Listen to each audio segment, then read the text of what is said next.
The weather is a huge factor here. Blizzard conditions already forcing one game to be delayed until tomorrow. So we start here with the coast-to-coast storms. ABC's Victor Okendo is in Des Moines this morning. Good morning, Victor. Hey, Gio, good morning from snow-covered downtown Des Moines. People here tell me this is definitely the coldest air of the season. You can see all the snow piled up here on the sidewalk. In these conditions, you really do need to limit your time outside. The cold air mixed with the wind, it just cuts right through every layer, and you definitely feel it on exposed skin. This bitter Arctic blast, it stretches well beyond us here in Iowa. This morning, the major Arctic blast bringing dangerously cold conditions to millions. Wind chill alerts across more than 20 states, feeling as cold as 70 degrees below zero in Montana.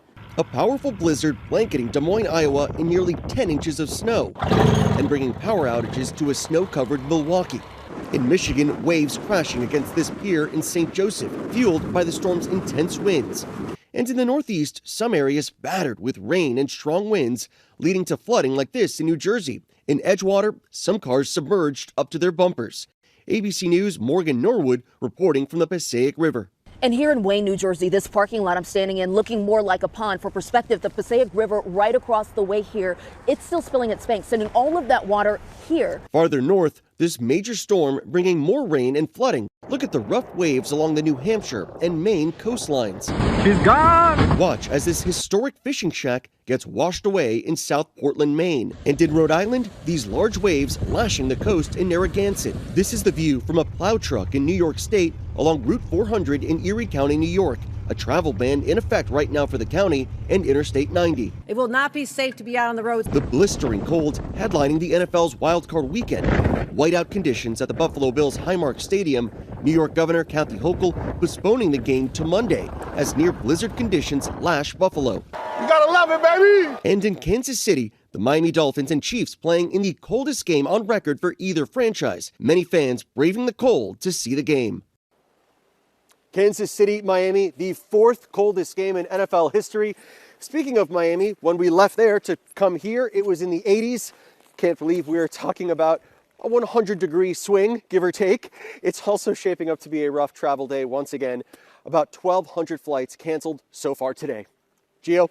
And you say our team because you are a Miami boy, and I know the feeling of being in the snow, so we appreciate that, Victor.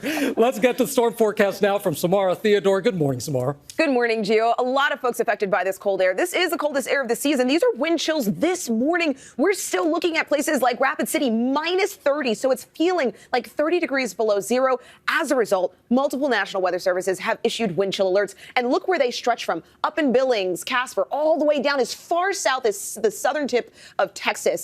And I mean, if you look at this dichotomy, how stark it is, yesterday's high and low. Check this out. In Florida, in Pompano Beach, we were in the upper 80s. Chester, Montana, minus 54. That was an actual temperature. Whit, back to you. Just brutal temperatures. All right, Samara, thank you. Hi, everyone. George Stephanopoulos here. Thanks for checking out the ABC News YouTube channel. If you'd like to get more videos, show highlights, and watch live event coverage, click on the right over here to subscribe to our channel. And don't forget to download the ABC News app for breaking news alerts. Thanks for watching.